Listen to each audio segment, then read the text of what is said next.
En este video revisaremos los triángulos del cuello, una división anatómica esencial para entender la organización de las arterias, venas, nervios y glándulas en esta región. Conocer estos triángulos facilita la exploración clínica, la interpretación de imágenes y varios procedimientos quirúrgicos a los cuales se pueden enfrentar. Vamos a ver sus límites, subdivisiones y contenido de forma clara para que cuando lleguen a su práctica clínica o asistan a algún especialista en cuello les sea mucho más fácil entender. Iniciaremos con los límites de los dos triángulos principales, que son el triángulo anterior y el triángulo posterior. Ambos van a tener los mismos límites, pero esos límites van a estar formados por diferentes estructuras. El triángulo anterior tiene un límite anterior, un límite posterior, un límite superior y un límite inferior. El límite anterior se forma por la línea media. El límite posterior está formado por el borde anterior del músculo esternocleidomastoideo. El límite superior lo forma el borde inferior de la mandíbula. Y finalmente, el límite inferior se da por una estructura que en esta imagen no la podemos identificar, pero pasaremos al modelo en 3D, en donde veremos al manubrio del esternón formando en la parte más superior la escotadura esternal. Ahora veremos que el triángulo posterior tiene los mismos límites, pero vamos a ver ahora a las estructuras que lo van a ir conformando. El límite anterior del triángulo posterior está formado ahora por el borde posterior del músculo esternocleidomastoideo. Aquí tenemos a nuestro músculo esternocleidomastoideo y recordemos que este es el borde anterior y tiene un borde posterior. En este caso, el borde posterior del esternocleidomastoideo forma el límite anterior del triángulo posterior. El límite posterior está formado por el borde anterior del músculo trapecio. El límite superior está formado por la intersección del borde posterior del esternocleidomastoideo y el borde anterior del trapecio en una estructura la cual la vamos a llamar línea nucal y la vamos a poder observar mejor en el modelo en 3D. Por último, tenemos al límite inferior que está formado por la clavícula, no toda la clavícula, y también en el modelo en 3D lo vamos a observar mejor. Vamos a ver que de toda la clavícula, el tercio medio es quien realmente forma el límite inferior. Así es como finalmente se forman el triángulo anterior que estamos viendo aquí en negro con todos sus límites y el triángulo posterior que vemos en azul con todos sus límites. Pasaremos al modelo en 3D para observar mejor estas estructuras. Ahora veremos los límites del triángulo anterior y el triángulo posterior. En este modelo en 3D vamos a identificar mejor estos límites. Por ejemplo, el límite anterior de este triángulo es la línea media. Si yo lo volteo, voy a ver una línea imaginaria que divide en un triángulo anterior izquierdo y en un triángulo anterior derecho. Este músculo, que es el esternocleidomastoideo, tiene dos bordes, un borde posterior y un borde anterior. En este caso, yo estoy aquí parado y me voy hacia adelante, me topo con la línea media. Estoy aquí parado y me topo hacia atrás, me topo con el borde anterior del músculo esternocleidomastoideo. Estoy aquí y voy hacia arriba, me topo con el borde inferior de la mandíbula. Y si me voy hacia abajo, me voy a topar con la escotadura esternal o también llamada escotadura yugular, que es la parte más superior del manubrio del éster. Repasando ahora los límites de este triángulo que veo en azul, que es el triángulo posterior, voy a ver en primer lugar un límite anterior que está en naranja, que es ahora el borde posterior del músculo esternocleidomastoideo. En morado voy a ver al límite posterior, que es borde anterior del trapecio. En la parte inferior, ahora sí puedo ver, como les mencionaba, a toda la clavícula, pero realmente quien forma el límite inferior es el tercio medio de la clavícula. Y si me voy hacia arriba, voy a ver una estructura que está aquí, la marco en negro, pero que es la intersección entre el borde posterior del esternocleidomastoideo y el borde anterior del trapecio.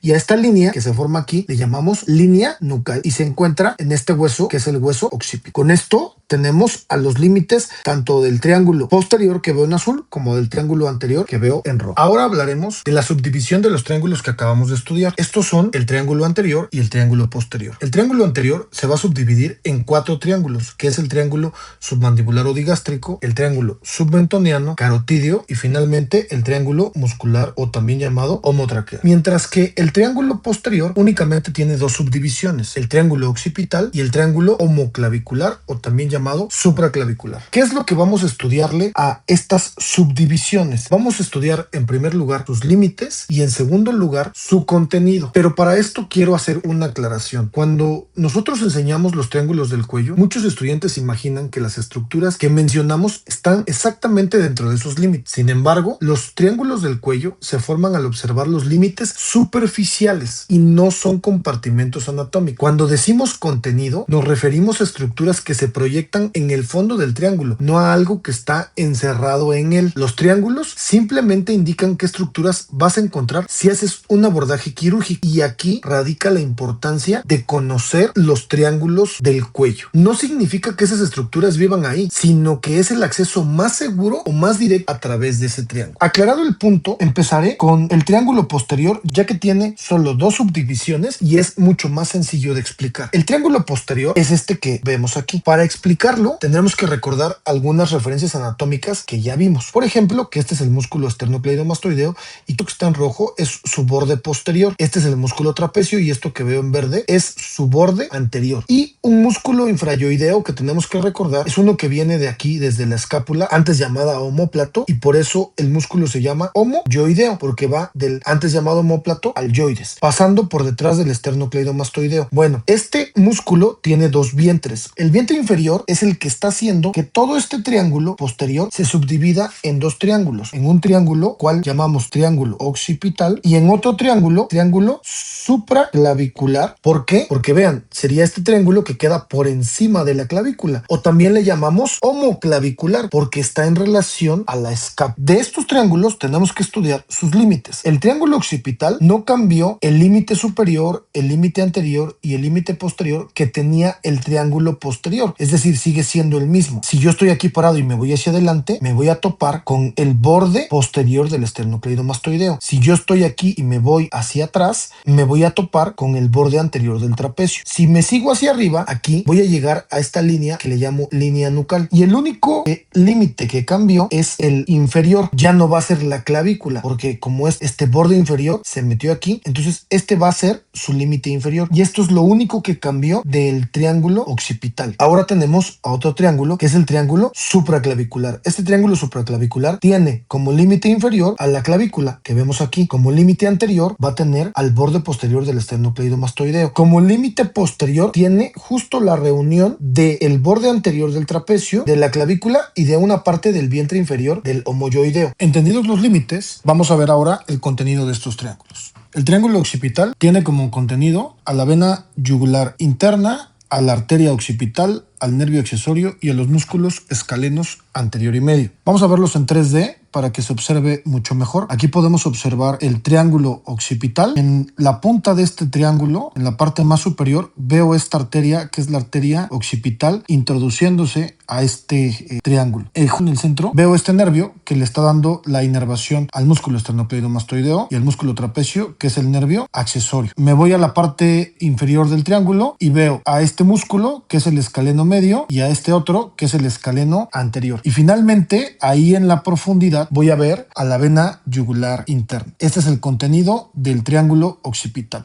Pasando ahora al contenido del triángulo homoclavicular, o también llamado supraclavicular, tenemos tres estructuras importantes: la vena subclavia, la arteria subclavia en su tercer porción y la arteria supraescapular. Vamos a verla también en 3D. Y entonces, si me voy a este triángulo, que aquí podemos delimitar perfectamente el triángulo, veo aquí a una arteria que lo está cruzando en la parte más superior de este triángulo, que es la arteria supraescapular. Quiero que observen que en el fondo tengo esta que está parpadeando, la arteria subclavia, pero la arteria subclavia tiene tres porciones. Esta primera porción que les marco en verde es una porción que se le llama preescalénica, porque está justo antes del escaleno anterior. Justo detrás del escaleno tengo a la porción escalénica y aquí tengo a la porción posescalénica, o también llamadas primera porción, segunda porción y tercera porción de la subclavia. Entonces, la que corresponde a este triángulo, la que estamos viendo directamente en este triángulo, es la tercera porción de la arteria subclavia. Y finalmente, pues tengo aquí a la vena subclavia. Este es el contenido más importante de este triángulo. Finalmente, de esta región posterior, vamos a tener un triángulo poco estudiado a nivel anatómico, pero con una importancia clínica fundamental,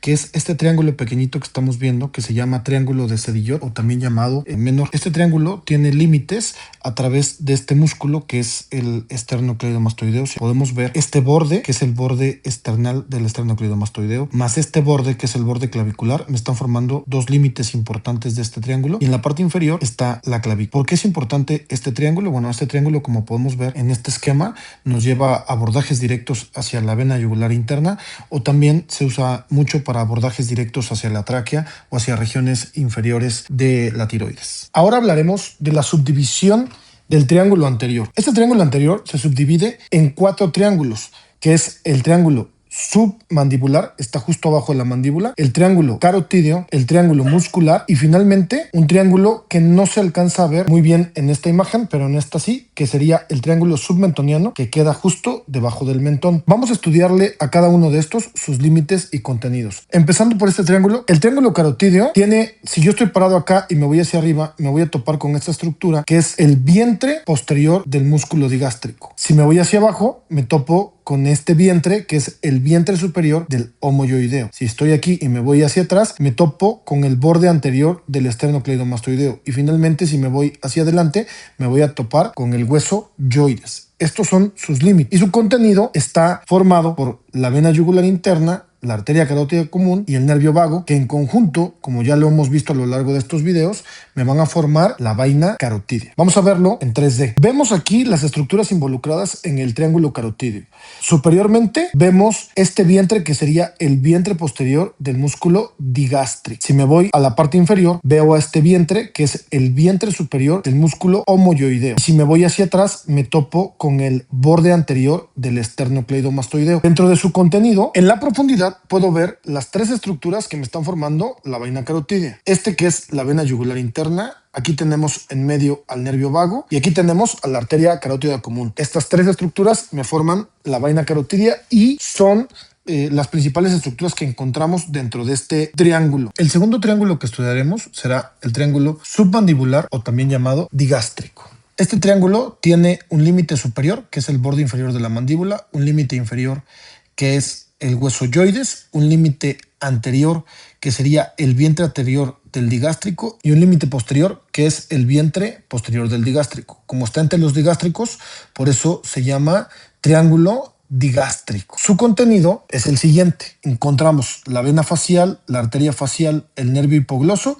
y la glándula submandibular. Vamos a ver el modelo en 3D. Aquí tengo delimitado el triángulo. Si me voy hacia la parte superior, me voy a topar con el borde inferior de la mandíbula. Si me voy hacia abajo, me topo con este, que es el hueso yoides. Si me voy hacia adelante, me topo con el vientre anterior del digástrico. Y si me voy hacia atrás, me topo con el vientre posterior del digástrico. De tal manera que este triángulo que vemos aquí está encerrado entre los 2 digástricos, y de ahí su nombre.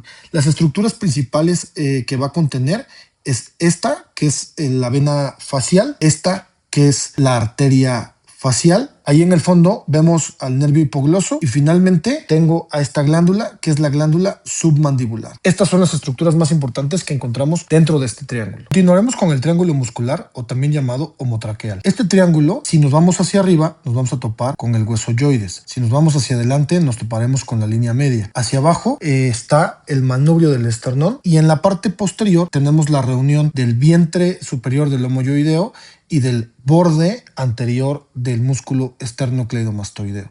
Estos son los límites, y su contenido vamos a encontrar principalmente a los músculos infrayoideos, a todos, a la glándula tiroides, a la paratiroides, la tráquea y al esófago. Vamos a verlo en el modelo en 3D. Podemos ver los límites de este triángulo, que es el triángulo muscular, o también llamado homotraqueal. Mira, esta línea está representando la línea media. Este músculo es el vientre superior del homoyoideo. Aquí tengo abajo el manubrio del esternón. Y entonces, si nos vamos hacia acá y yo estoy parado en este punto, que es el triángulo, me voy hacia arriba, me topo con el hueso yoides. Me voy hacia adelante, me topo con la línea media. Me voy hacia atrás, me encuentro con el vientre superior del homoyoideo. Y también comparte un poco con el borde anterior del esternocleidomastoideo. Y si me voy hacia abajo, aquí puedo observar que me topo con la escotadura esternal, o también llamada escotadura yugular.